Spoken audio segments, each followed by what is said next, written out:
Hello student, welcome back your next video beta. Today we will discuss about our next topic of chapter 2 federalism. Okay beta, and today's our topic is decentralization in India. Decentralization India. तो firstly you know what is decentralization. Decentralisation क्या है बेटा, India में decentralisation की need क्यों है और according to decentralisation what changes in India, what changes will be done in India, what changes in come in India, तो उसके अकॉर्डिंग हम डिसेंट्रलाइजेशन को पढ़ेंगे. ओके बेटा, so let's start decentralisation in India. We know that India is a federal country. India is a federal country and according to federal power is distribution between different level of the government. Different level means beta, one level is a central, another is state. Okay, तो federalism का मतलब है बेटा जहाँ पर power divide होती है to और मोर लेवल ऑफ द गवर्नमेंट में. तो हमारे पास जो इंडिया में टू पावर्स थी बिफोर 1992. हम ये नहीं कह सकते कि 1992 टू ही थी कि लोकल गवर्नमेंट नहीं थी. लोकल गवर्नमेंट भी थी बेटा, बट लोकल गवर्नमेंट के पास ज्यादा पावर नहीं थी, ऑटोनॉमी नहीं थी बिफोर 1992. ओके बेटा, सो अभी जो आपका डिसेंट्रलाइजेशन हुआ, डिसेंट्रलाइजेशन है क्या? डिसेंट्रलाइजेशन एक वर्ड होता है बेटा सेंट्रलाइजेशन और एक होता है डिसेंट्रलाइजेशन. सेंट्रलाइजेशन का बिल्कुल जो अपोजिट है वो आपका क्या है? डिसेंट्रलाइजेशन. सेंट्रलाइजेशन में क्या है? पूरी की पूरी पावर. अगर मैं ये कहूँ कि यहाँ पर सेंट्रलाइजेशन, ये सेंटर है और ये सेंट्रलाइजेशन होता, ठीक है, तो यहाँ पर पूरी की पूरी पावर जो ना कंट्री की एक ही गवर्नमेंट के हाथ में होती और वो होती है आपकी central government. All the power in one hand. Okay, but India में डिसेंट्रलाइजेशन है और डिसेंट्रलाइजेशन के अकॉर्डिंग बेटा पावर को डिवाइड किया हुआ है डिफरेंट लेवल पे. मतलब हम कह सकते हैं कि पावर शेयरिंग है. ठीक है, तो हम क्या समझते हैं decentralisation? When power is taken to the central government and state government and given to the local government is known as decentralization. Okay बेटा, क्या समझे? When power is taken to the central and state government and given to the local government is known as decentralization. Okay, तो अब हमने क्या देखा कि हमारे पास जो ना सेंट्रल गवर्नमेंट है और स्टेट गवर्नमेंट है, बट लोकल गवर्नमेंट जो थी उसके पास इतनी पावर नहीं थी. और इतने बड़े देश को चलाने के लिए बेटा, जैसे अपने लास्ट में दो एग्जांपल पढ़े थे बेल्जियम और श्रीलंका, वहां पर जो है ना पावर का डिस्ट्रीब्यूशन, पावर शेयरिंग अरेंजमेंट अलग अलग टाइप से थी. बट इंडिया जैसी वास्ट कंट्री में जहां पर इतनी ज्यादा पॉपुलेशन है और अगर हम वर्ल्ड की कंपैरिजन करें तो हमारी जो हमारा स्टेट है यूपी जो आपका स्टेट है बेटा, वो आपका रशिया से भी बड़ा है. रशिया जो कंट्री है उससे बिगर हमारा यूपी है. और अगर हम बात करें हमारे महाराष्ट्र की, वो आप यूरोप की कंट्री जर्मनी से भी बड़ा है. तो अब आप देख रहे हो कि जो दूसरी कंट्री है, चाहे वो रशिया है, जर्मनी है, ये आपका जो है ना बेल्जियम वगैरह था, उनसे भी बड़ी हमारी स्टेट है. जो हमारी एक ऐसी स्टेट यूपी जो रशिया से भी बड़ी है, जर्मनी से बड़ा आपका महाराष्ट्र है. तो ऐसे बड़े देश में अकेली दो टाइप्स की गवर्नमेंट जो ना, टू टायर ऑफ गवर्नमेंट से काम चलाना पॉसिबल नहीं है. इसलिए जो ना वहां पर हमारे देश में जो डाइवर्सिटी फैली हुई थी बेटा, वहां पर नीड हुई हमारी पावर शेयरिंग की. And within the power sharing कहाँ पर? स्टेट के according to state power sharing होनी चाहिए. यहाँ पर हमने पावर शेयरिंग फेडरलिज्म हमने अडॉप्ट कर लिया. फेडरलिज्म के अकॉर्डिंग सेंट्रल और स्टेट में आपकी पावर होगी, दैट्स ऑल. बट बेटा स्टेट के बाद जो है ना पावर का डिस्ट्रीब्यूशन बहुत ज्यादा जरूरी था. So in federal system and in federal country power sharing in India need to third tier of the government. And third tier of the government, where is third tier of the government? Below the state. Central और state के पास तो power थी और below state जो ना आपकी एक और टायर की गवर्नमेंट की नीड हुई बेटा, उसको बोला गया लोकल गवर्नमेंट. ठीक है, and the result is third tier of government is called local government. जो आपका थर्ड टायर का आया बेटा, वो आपकी जो फर्स्ट थी, फर्स्ट सेंट्रल, सेकंड स्टेट और थर्ड जो थी आपकी थर्ड ईयर जो आई आपकी गवर्नमेंट की, वो आपकी होगी लोकल गवर्नमेंट. ठीक है बेटा. और इसके बाद आपका जब ये लोकल गवर्नमेंट बनी, अब ये आता है कि बनी कब? ये बनी बेटा आपकी 1990 1992 में, 1992 में बेटा। अब हम जानते हैं कि कोई भी चीज अगर हमारा जो फेडरल है या फेडरलिज्म है वो आपके कॉन्स्टिट्यूशन में पहले से ही लिखा हुआ था, लेकिन अब अगर उसमें कोई और नई चीज एडअप करनी है तो बेटा उसके लिए क्या किया जाएगा, अमेंडमेंट। यू नो ना कि चेंजिंग अगर होता है तो कॉन्स्टिट्यूशन में अमेंडमेंट किया जाता है। तो अमेंडमेंट किया गया बेटा, उस कौन सा अमेंडमेंट किया गया, 2 अमेंडमेंट हुए 1992 में, एक 73rd अमेंडमेंट बेटा एंड एक 74th amendment. Got it, 73rd amendment 1992 में और 74 भी 1992 में। According to 23rd and 24th amendment, power is divided between central, state and local government. Okay बेटा, और उसको हमने क्या बोल दिया, डिसेंट्रलाइजेशन। तो डिसेंट्रलाइजेशन आपका कब हुआ, 1992 में। और 1992 के अकॉर्डिंग कितने अमेंडमेंट हुए, 2, 1 is 73 एंड 74। अब आपके दिमाग में ये भी क्वेश्चन आता होगा कि 2 अमेंडमेंट क्यों किए गए, जब हमें लोकल ही गवर्नमेंट बनाना था तो 2 अमेंडमेंट किस लिए किए गए। तो 2 अमेंडमेंट क्यों हुए बेटा, क्योंकि अकॉर्डिंग टू 23rd अमेंडमेंट आपका क्या बनाया गया, local rural government, right, according to 73 and according to 74 आपका बना लोकल अर्बन गवर्नमेंट, राइट बेटा।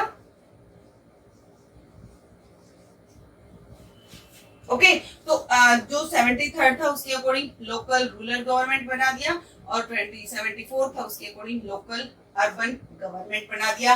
सो after 1992 there are 3rd tier of the government in India, central for the entire country, state for state wise and जो local area है उसके according आपकी local government बनाएगी। Okay बेटा, तो द बेसिक नेक्स्ट क्वेश्चन आता है, what is the basic idea behind decentralisation. Basic idea behind decentralisation की बेसिक आइडिया क्या था बेटा, कि यहाँ पर इसको अडॉप्ट किया गया 73 में, 1992 के बाद। इसके पीछे जो है ना क्या मकसद था, basic idea behind decentralisation is to giving power of local people and there are many states, ठीक है, इन इंडिया बहुत सारी स्टेट है बेटा। स्टेट में बहुत सारी पॉपुलेशन है, उस पॉपुलेशन के अकॉर्डिंग जो है ना एक स्टेट गवर्नमेंट जो है ना पूरी स्टेट को नहीं चला सकती थी। हम एग्जांपल फिर से ले लेते हैं यूपी का। अगर आप यूपी का एग्जांपल लेते हो बेटा तो इतना बड़ा स्टेट है जहाँ की पॉपुलेशन बहुत ज्यादा है। अकॉर्डिंग टू पॉपुलेशन इंडिया का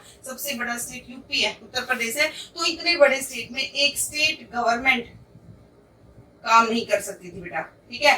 तो इस चीज को इनका सॉल्यूशन करने के लिए लोकल लेवल पे आपकी गवर्नमेंट बनाई गई। और लोकल लेवल पे जो गवर्नमेंट बनाई गई उसका मेन इशू था बेटा कि आइडिया जो था आपका डिसेंट्रलाइजेशन का वो ये था कि people have better knowledge to problem their locality. जैसे ये है स्टेट में तो हो गया आपका यूपी, लेकिन स्टेट वाइज जो विलेज एरिया है बेटा या अर्बन एरिया है वहां पर जो रहने वाले जो लोग हैं उनको उनकी लोकेलिटी का पता होता है। जैसे मैं आपको एक एग्जांपल दूं, आप कहीं घूमने जाते हो, जैसे हम आगरा गए या फिर हम राजस्थान गए कहीं पर भी, तो वहां पर हम आगरा में जो चीजें हैं, ताजमहल है या फतेहपुर सिकरी है, कुछ भी है बेटा, उसको घूमने जाते हैं तो हमें एक गाइड की जरूरत पड़ती है। वो जो गाइड हम लेते हैं, हायर करते हैं, वो हमें हर चीज के बारे में बताता है। क्यों? क्योंकि वो वहाँ का उसकी लोकेलिटी है, वहाँ पे उसको सब पता है। अब अपने हरियाणा में कोई आएगा, अपने एरिया में कोई घूमने आएगा, हमें सब पता है कि हमारे यहाँ पर कौन सी चीज कहाँ पर है, क्या क्या है। तो इसीलिए जो है ना जो लोकल लेवल पे था, जो प्रॉब्लम्स थी वो लोकल पीपल्स को ज्यादा पता थी। So people have better knowledge for problems of the locality and they also have better ideas to where on spend money and how managing more efficiently। अब ये क्या कह रहा है कि उनको ये भी पता था कि पैसा कहाँ पर लगाना है, कहाँ पर पैसा लगाएंगे और वो कितना एफिशिएंट होगा या कितना मोर पावरफुल होगा। नेक्स्ट बेटा, at the local level it is possible for people to directly participate in the decision making. Most important इसमें ये होगा कि डिसीजन मेकिंग जो है ना लोगों के हाथ में होगी, पार्टिसिपेट करेंगे लोग डिसीजन मेकिंग में। And this help to indicate a habit of democratic participation. जहां पर जो ना स्टेट गवर्नमेंट थी, हम ये भी कह रहे हैं कि पहले भी लोकल गवर्नमेंट थी बट उनके पास इतनी पावर नहीं थी उस टाइम पर डिसेंट्रलाइजेशन से पहले। तो उसके बाद जो स्टेट गवर्नमेंट है बेटा इलेक्शन होते थे, लोग पार्टिसिपेट करते थे, बट इतना डिसीजन मेकिंग में पार्टिसिपेट नहीं था लोकल लेवल पे। और डिसेंट्रलाइजेशन के आने के बाद जो है ना, उनके पास पावर भी आ गई बेटा, और वो अपनी पावर का बेटर रूप से यूज कर रहे थे, डेमोक्रेटिक पार्टिसिपेशन में बेटर होते। So local government is the best way to realise one important principle of democracy. इसलिए आपकी जो लोकल गवर्नमेंट है बेटा, उसको बेटर दिया गया, रियलाइज हुआ बेटर प्रिंसिपल ऑफ डेमोक्रेसी, और लास्ट में उसका नाम क्या लग दिया, लोकल सेल्फ गवर्नमेंट। ये तो था बेटा बेसिक आइडिया बिहाइंड डिसेंट्रलाइजेशन। फिर आता है why do we need decentralisation, need of decentralisation. हमें डिसेंट्रलाइजेशन की नीड क्यों हुई, या इंडिया में डिसेंट्रलाइजेशन की नीड क्यों है? The need of decentralization was recognized in our constitution, and there have been a several attempt to decentralize power of level of village and town, and according to decentralization बेटा, आपकी जो power है वो village level पे और आपकी municipality जो है ना, उनके लेवल पे अलग अलग बांट दी गई। अब आप क्लियर करेंगे, हम ये पढ़ेंगे कि यहाँ पर जो आपकी गवर्नमेंट है, ठीक है, फेडरल सिस्टम है आपका, और फेडरल सिस्टम में बेटा आपकी जो वर्टिकल पावर डिवीजन है वो आपकी 3 लेवल पे होगी थी। यहाँ पर सेंट्रल गवर्नमेंट कह सकते हैं हम, जो एंटायर कंट्री की है, ये स्टेट वाइज, और लोकल। जो लोकल सेल्फ गवर्नमेंट थी बेटा, उसको 2 पार्ट में कर दिया। 2 पार्ट में करने का क्या था कि एक जो थी आपकी वो अर्बन लेवल पे, और दूसरी जो थी आपकी वो रूरल लेवल पे, ठीक है। अब जो लोकल सेल्फ गवर्नमेंट होगी, तो अब ये भी है कि हम जहाँ पर रह रहे हैं लोकल एरिया में, वहां पर सिटीज भी हैं और वहां पर विलेज भी हैं। तो विलेज और सिटी के अकॉर्डिंग बेटा उसको बांटने के लिए जो है ना, इलेक्शन सिस्टम किया गया, जहां पर पहले रेगुलर इलेक्शन सिस्टम नहीं था, इनडायरेक्ट या डायरेक्ट जो है ना उसको चूज कर लेते थे। अब डिसेंट्रलाइजेशन आने के बाद वहां पर रेगुलर इलेक्शन होने लगी, ठीक है। So local government did not have any power to resources. अब उससे पहले, बिफोर डिसेंट्रलाइजेशन से पहले क्या रहा कि बेटा लोकल जो गवर्नमेंट थी यहाँ पर, उसके पास ना तो कोई पावर थी, ना इलेक्शन रेगुलर हेल्ड हो रहे थे, और ना ही जो ना यहाँ पर कोई भी अच्छे से काम हो रहा था। So there was a little decentralisation effective term. वहां पर हम कह सकते हैं कि थोड़ी सी पावर थी जो लिटिल फॉर्म में थी डिसेंट्रलाइजेशन में। उसके बाद जो ना मेजर जो चेंजेस आए वो कब आए? After 1992, and after 1992 decentralisation was adopted, ठीक है बेटा। अब ये आता है कि आपका डिसेंट्रलाइजेशन के बाद क्या क्या changes I, and the amendment of constitution 73 and 74th amendment, the constitution was amendment and third tier of the government more powerful and effective। और more powerful और effective क्यों होगी बेटा? उसके लिए आपके कई सारे कॉन्सेप्ट हैं। उनमें से फर्स्ट है कि कॉन्स्टिट्यूशनली मैंडेटरी कर दी बेटा hold election regular to local government bodies. पहले हमने क्या पढ़ा था कि गवर्नमेंट थी बट रेगुलर इलेक्शन नहीं हो रहे थे। अब इसके बाद क्या कर दिया, अकॉर्डिंग टू कॉन्स्टिट्यूशनली मैंडेटरी कर दिया बेटा इलेक्शन हेल्ड करना रेगुलरली। सेकंड है seat are reserve in the elected bodies, and executive head this institution for the scheduled caste, scheduled tribes and other backward classes. अब जो है बिफोर डिसेंट्रलाइजेशन तो आपके ये दोनों ही टाइप की जो गवर्नमेंट थी, यहाँ पर इलेक्शन हो रहे थे बेटा रेगुलर, यहाँ पर कुछ सीटें जो ना रिजर्व कर रखी थी लेकिन लोकल लेवल पे नहीं थी। अब क्या हो गया, लोकल लेवल पे भी जो ना सीटें रिजर्व कर दी, एससी के लिए, एसटी के लिए, और दूसरी जो अदर बैकवर्ड कास्ट हैं उनके लिए। थर्ड है कि at least 1/3 of position are reserve for women. Most important thing बेटा आपको याद रखना है, आपकी किसी भी गवर्नमेंट में 1/3 सीटें रिजर्व नहीं है, सिर्फ आपकी लोकल गवर्नमेंट में है। यहाँ पर आफ्टर 1997 जो लोकल सेल्फ गवर्नमेंट है वहां पर 1/3 सीटें जो है ना वो रिजर्व कर दी, किसके लिए? वुमेन। बट अगर आप यहाँ पर सेंट्रल में बात करो, इसमें आपकी लोकसभा में या विधानसभा की बात करो, उनमें आपकी 1/3 सीटें नहीं है। ये आपका जो प्रपोजल है ये चला हुआ पार्लियामेंट में बहुत बार आता है और अभी तक वो पेंडिंग है क्योंकि पॉलिटिकल पार्टीज में एक मत नहीं है। लेकिन आपकी मोस्ट इंपोर्टेंट थिंग ये थी कि बेटा लोकल सेल्फ गवर्नमेंट में 1/3 सीटें वुमेन के लिए रिजर्व कर दी गई।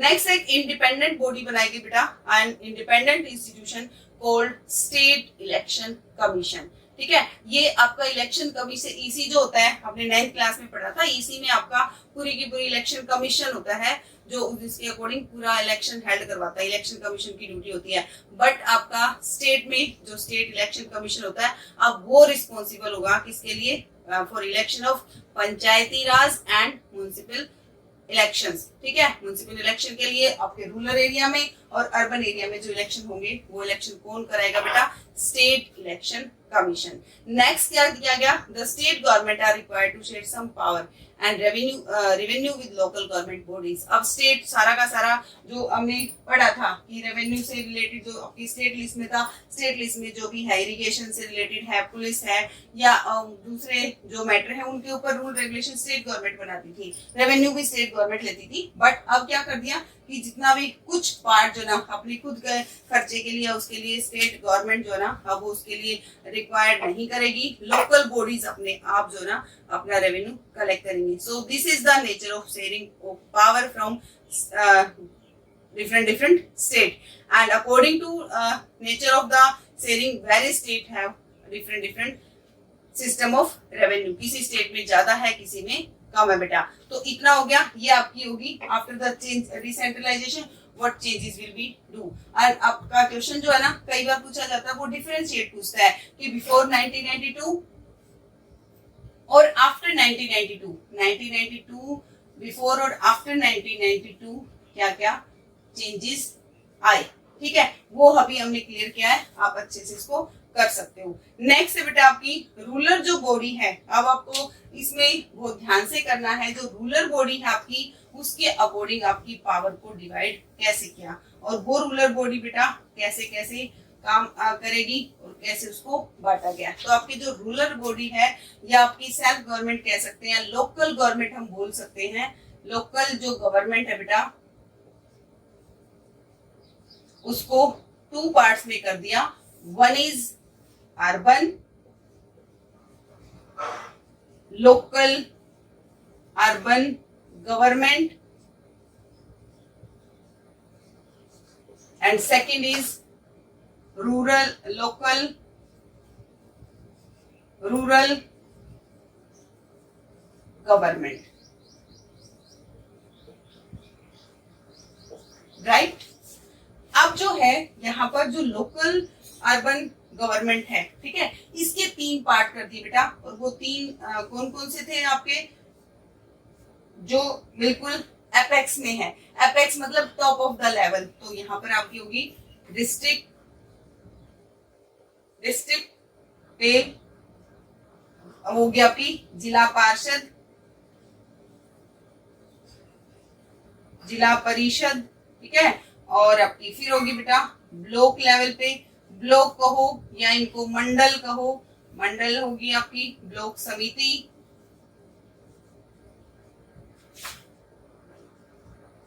And next is village level बेटा, और विलेज लेवल पे आपकी होगी ग्राम पंचायत। कि आफ्टर 1997 हो गया बेटा, 3 लेवल की बना दी, जो टॉप लेवल है वो डिस्ट्रिक्ट लेवल पे हो गया, फिर ब्लॉक लेवल और फिर आपका आ गया विलेज लेवल, ठीक है। ये कैसे कैसे हुआ, जैसे इसको थोड़ा सा डिफरेंट लगता है बच्चों को समझने में, लेकिन इसमें ऐसा कुछ नहीं है बेटा कि आपको ये समझ रहा है, ये थोड़ा सा जो आप अगर सोचोगे दिमाग लगाओगे तो उसके अकॉर्डिंग हो जाएगा। जो विलेज है, विलेज जैसे आपको एग्जांपल लेंगे, अपना गढ़ी का ले लिया या सुनाना का ले लिया, बलम का ले लिया, एक विलेज है उसमें जो है पीपल है, मान लो मैंने ये कहा कि यहाँ पर वो है एक गांव है, ये पूरा का पूरा यहाँ की पॉपुलेशन है, ये आपकी क्या होगी विलेज, ग्राम पंचायत, ठीक है, उसको हमने क्या नाम दे दिया पंचायती राज, ठीक है। पंचायती राज में क्या होगा बेटा कि विलेज लेवल पे होती है आपकी ग्राम पंचायत, और ग्राम पंचायत का जो हेड होता है बेटा, ग्राम पंचायत के हेड को क्या बोलते हैं, या उसको बोलते हैं सरपंच, सरपंच को या कई जगह प्रधान भी बोला जाता है। Head of the gram panchayat is sarpanch या प्रधान। एक गांव की हो सकती है बेटा, एक गांव में पॉपुलेशन ज्यादा है तो वहां पर 2 पंचायत भी हो सकती है, 3 भी हो सकती है जो बड़े गांव है, ठीक है। तो यहाँ पर पूरी जो है ग्राम पंचायत के मेंबर जो है बेटा उनको डायरेक्टली इलेक्ट किया जाता है सभी को। और किसके बेस पे? यूनिवर्सल एडल्ट फ्रेंचाइजीज, मतलब सभी जो एडल्ट हैं वो आपके गांव के आपके सरपंच को चूज करते हैं, उसके अकॉर्डिंग इलेक्शन होता है। फिर कई सारे जो ग्राम पंचायतें बेटा, कई सारी ग्राम पंचायतों को मिला के और आपका क्या बन गया? एक बना दिया ब्लॉक, ठीक है। और उस ब्लॉक में कई सारी ग्राम पंचायतें होगी, उसको मंडल भी बोल सकते हैं और ब्लॉक समिति भी बोला जाता है। तो ये आपकी होगी ब्लॉक लेवल पे। कई विलेज मिला के और कई वार्ड मिला के बेटा उनको क्या कह दिया? ब्लॉक कह दिया, ब्लॉक लेवल पे कह दिया। और ब्लॉक लेवल पे जो होगा मेंबर होगा, इसका क्या कहते हैं? ब्लॉक लेवल पे जो ब्लॉक समिति होगी उसको चूज करती है आपकी जो वहां के है इलेक्टेड मेंबर्स हैं, उनके अकॉर्डिंग। वार्ड के जो इलेक्टेड मेंबर्स हैं वो इसके अकॉर्डिंग काम करते हैं, ठीक है बेटा। तो नेक्स्ट आएगा आपका ग्राम सब ये डिस्ट्रिक्ट या जिला परिषद। अब जिला परिषद है बेटा बहुत सारे ब्लॉक को मिला के, जैसे मैंने ये कहा कि यहाँ इतने सारे ब्लॉक्स हैं, इन ब्लॉक्स को सबको इकट्ठा जहां पर हम कर देंगे वो सारे के सारे आपके क्या हो जाएंगे?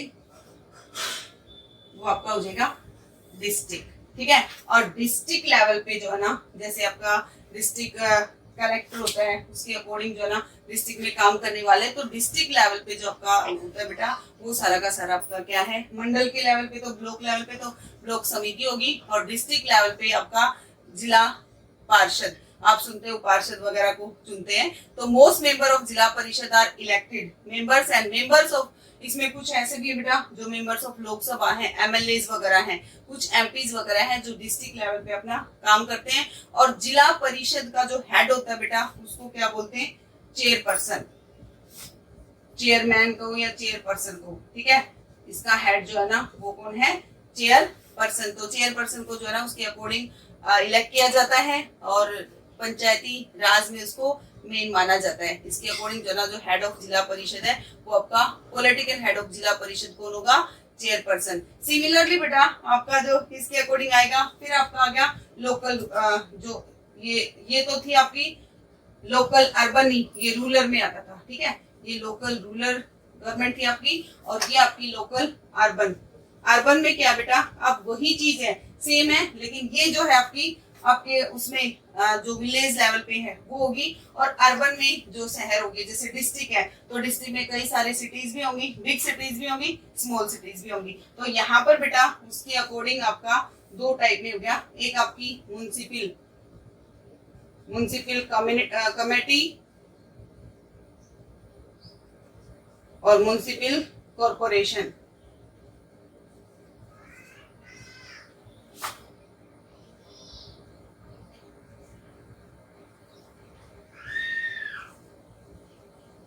कॉर्पोरेशन, ठीक है।